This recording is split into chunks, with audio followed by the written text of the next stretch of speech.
Alright. I got talked into doing my first ever game jam. So, my friend Kaya, who is almost certainly a better developer than me, I guess is part of the organising team for Secret Santa Jam, which has been running for a few years now.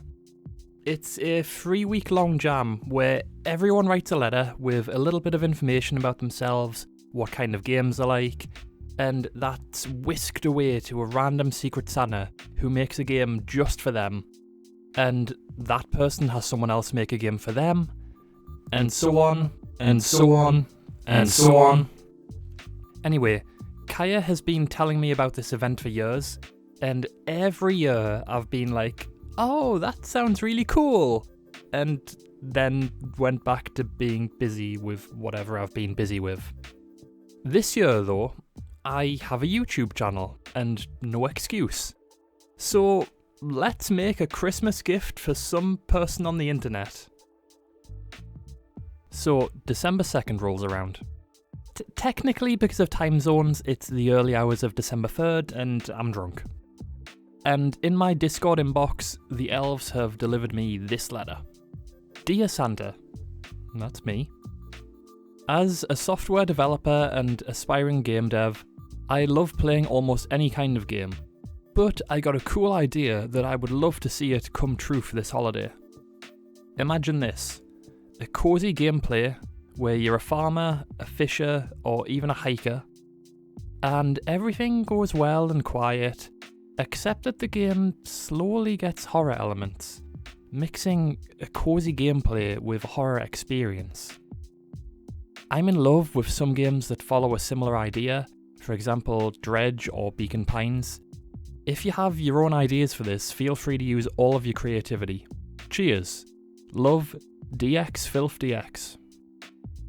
A cozy gameplay where you're a farmer. The game slowly gets horror elements?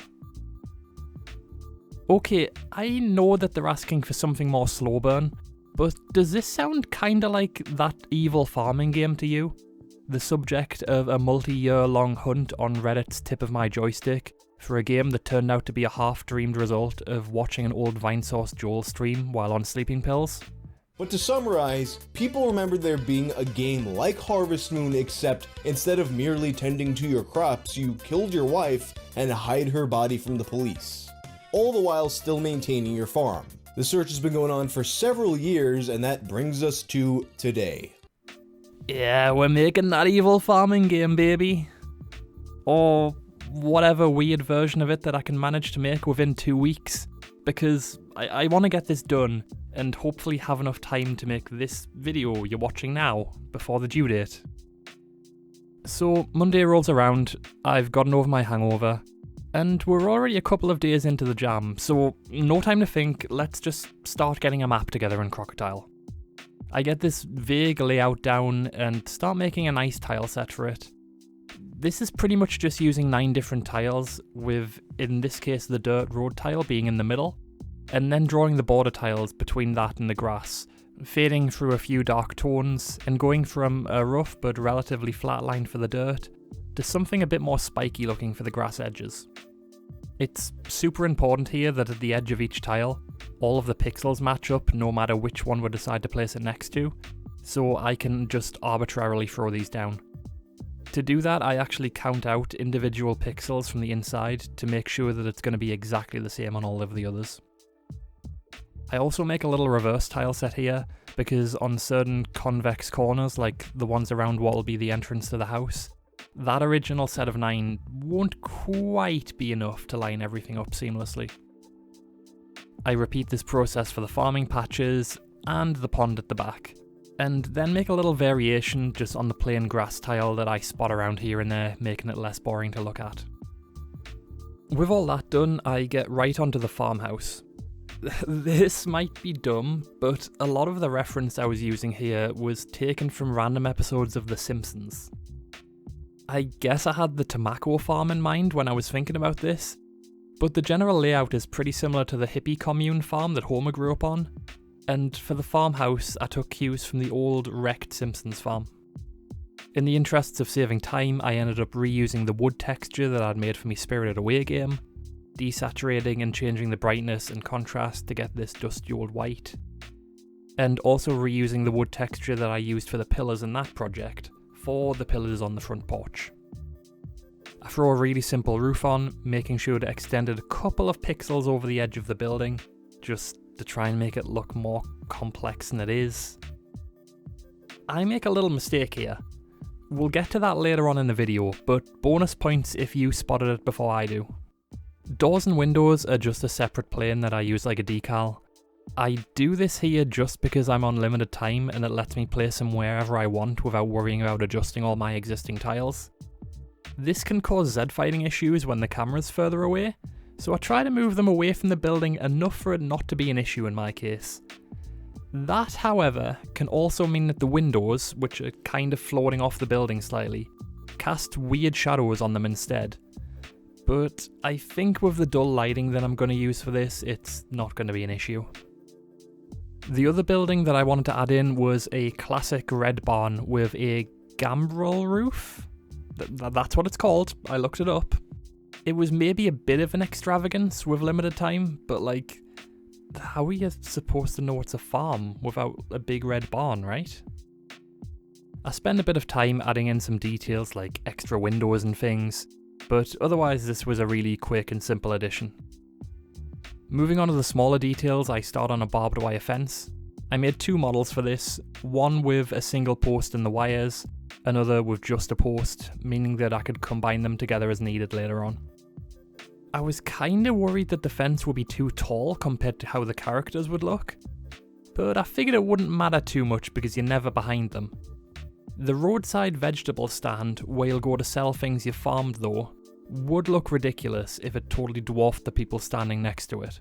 So I made this one only half a tile tall, and when I decided to put a sign at the back, I just slanted it up slightly so it would be more prominent. I made the really ugly sign, so hopefully I won't have to explain the object's purpose later, and threw on some random lines as a texture on the top here. I was kind of picturing that fake grass stuff that market stalls use. Finally, we need somewhere to buy seeds, so I put together this cardboard box, making these flaps that spill out onto the ground around it, and shade around it with a couple of different tones, getting some nice wet splotches on the corners. You know what? Only the second day of work, and we're already loading these models into Godot. Maybe this game jam thing isn't so difficult after all. As usual, I keep the background black like in the DS Pokemon games. Not that you should see all that much of it anyway with the farmland bordering it. And I want to go for the horror lighting here, which to me meant just keeping it really dull, throwing in that low-sitting fog by limiting the height density, which looks phenomenal around the bottom of the brightly coloured barn in particular. Then I go into the environment settings adjustments tab, and just slightly bring down the brightness, contrast and saturation. I thought that I would have to be really throwing those sliders down, but I think, honestly, that heavy fog is doing a lot of the work there. And I do want people to be able to see what they're doing. We've got a bit of a spooky vibe going on now, so let's populate this place a little. Starting with our player character, I wanted to make a farmer, but not go full straw hat chomping on a bit of hay. So going more practical with it, I struggled to figure out how to make a baseball cap look right at this projection for like 20 minutes, before I figured out that it was all in the shading. Making the cap itself a darker tone, and dropping some shadow down onto his face. And for the clothing, still going with the dungarees in a very professional olive green, some shiny brass hardware on there, and just a grey undershirt. I didn't really have to get too fancy with the shading here. I added a line to imply a pocket, and then just use what was on the base template. Copying over the head to each trim as I always do, and then trying to keep to the same design for the body during the walk frame. I'd intentionally kept this design as symmetrical as I could, just so that I could copy and flip the sprite for the other walk frame. Going to the side, again most of my time was spent getting the shape of the cap right. That's becoming a theme in this project. And after that, there's nothing too crazy going on shape-wise with the clothes, so I was pretty much just colouring in. And finally the back, as always, is pretty much just a copy-paste job from the front, then filling the hair in further down and reshaping that cap. I gave the hair a few black and white lines, lowered the opacity, and we have the back of his head. The clothes, again, aren't too different from the back to the front, so I just raised the main part of the dungarees by a pixel and cleaned up a few of the details which I no longer needed. Now, for the police officer, I wanted to imitate that New York beat cop look, an important piece of that look being the hat. So I get right on with trying to make this really uniquely shaped hat. Thankfully, I learned a few things from the last one, and I got a design that I was happy with pretty quickly. I did come back and add some shading to the badge later, but for now I wanted the rest of the face to be filled out with some intimidating reflective glasses. Glasses can be difficult to get looking right at this small scale, but starting with a big splash of orange and lowering the opacity for the lenses, I managed to get a shape for the frames that didn't look too much like those big chunky nerd glasses. The rest of the outfit was thankfully pretty conventional, with a clearly designed waistline that I could colour around, putting in some more shape to the shirt with some shading, and adding that detail to the hat too. And things were looking good. The side profile, on the other hand, oh man, I could not get the shape of the hat to sit right with me at all. I tried to do some things with shading, but ultimately I was trying to match it up with the front view and the whole thing just felt lumpy. I wanted a few different townsfolk to show up on the map sometimes, and for this, I had a plan. I decided to make the most standard looking guy, with a very unremarkable haircut, shirt and jeans combo, maybe a few accessories. This guy I gave a cool moustache and thick eyebrows. I even splashed out on a not totally symmetrical haircut that I would have to adjust slightly for each side profile. However, with one standard fella, I could do a really quick and easy recolor on the base colour layers in order to create 3 totally unique fellas. I'm an absolute genius. For a plot point later on, and as our seed salesman, I wanted a really slimy, shady businessman, so I tried to model this one on American Psycho's Patrick Bateman, keeping the hairline pretty high and doing my shading and highlights as really straight lines, and keeping the highlights pretty high in the mix for that seedy, slicked back look. I drew this pinstripe suit on the body layer, which again is about as simple as can be, and added a pixel to represent a gold watch to really complete that look. I did feel like the black suit was giving off more of a mafia sort of vibe, so I went back and made it more of a navy blue tone, which worked out a lot better. With all of our characters out of the way, my mind went back to the farm. And to really sell this idea of a failing, dying farm that I wanted to get across, I made this dead corn stalk to put all around the border area just outside of the fence. The cornfield is just a horror trope, right? So I had to have it. Bringing that feeling into the playable area, I drew these quick weeds that would be covering the farming plots before they're hoed, and if the player forgets to water their crops, they'll just turn back into this. Now for the patch where the body is buried, I wanted to go with a Little Shop of Horrors mixed with Invasion of the Body Snatchers kind of theme. So I decided to make the monster plant that would grow in that plot a vine-covered, maybe somewhat psychic brain, which is honestly just a big pink circle filled in with squiggles and various shades for the wrinkles.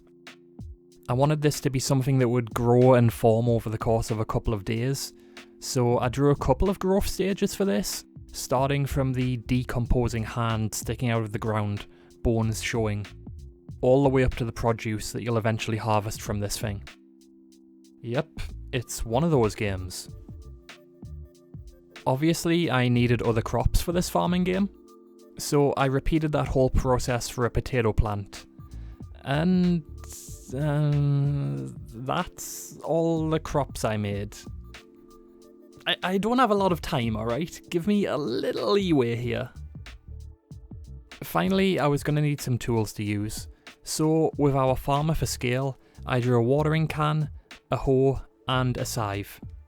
As thematically good as this is, it did end up getting cut due to time and wanting to keep the gameplay simple, so don't look too hard for it. Alrighty, back into Godot, we have 1, 2, 3, 4, 5, 6 guys to work with, and a load of dead crops which I was sure was going to cause slowdown of some kind. But I'll hand it to Godot, no issues at all. I know I said we were done with sprites, but I do just make a quick visit to Photopea here to make a Stardew Valley inspired 9-slice box and little inventory squares, which I use to really get to grips with Godot's UI system. Reskinning Dialogue Manager's default text boxes, making a little inventory toolbar thing, setting up a shop window, and making a tiny money overlay for the top right of the screen. Starting to look at gameplay now, I have all of these farming plots full of weeds, but I want to start adding some interactivity. So I adapt this rotating billboard Sprite 3D shader that I found on godotshaders.com to let me create use animations for my hoe and watering can. These are just going to be simple rotate and rotate back. I modify the walk script I always use to have free movement instead of being tile based, set up my inventory bar to be able to scroll through items, and I get my seed store set up so now you can buy some seeds and walk over to plant and water them. And just like that, it's already starting to feel like a game. We just need to be able to go home and sleep to pass days. So, do you remember that mistake I mentioned earlier? That's where this comes back in. Somehow I forgot that from a top-down view, if we have, say, a roof covering the porch of our farmhouse, you're not going to be able to see any of the front of the building that I put time into. To fix this up, I decided to make it so that when you approach the house to end the day, the camera tips down to show the building from a lower angle. And to tell the truth, I kinda like it as a way to highlight the choice. Happy accidents. When the player chooses to end the day, I throw this title screen up and set everything up for the next day. Growing plants, moving the player and any NPCs. I finish off the plant stuff by making it so that after a few days of regular watering, you can harvest the plants and use them on the vegetable stand to sell them. And with that, I feel like we've officially hit the point where I can call this a game. So, home stretch now, where I just need to do a load of scripting for cutscenes, mostly using Dialogue Manager for text boxes, and just spawning characters in and out of the map. I did also draw the world's worst ending cards for each of the 2 endings. The first one's just a trace of a shot from They Live. And this other one, I took a photo of myself holding Kirby and then drew over it. They're awful. I admit that, but I was so nearly done and so very tired. And you know, Stardew did it, so it's fine, whatever. Finally, for audio, I used a combination of ripped sound effects from old school RuneScape for the farming stuff, and a couple of Stardew Valley ones for some UI stuff.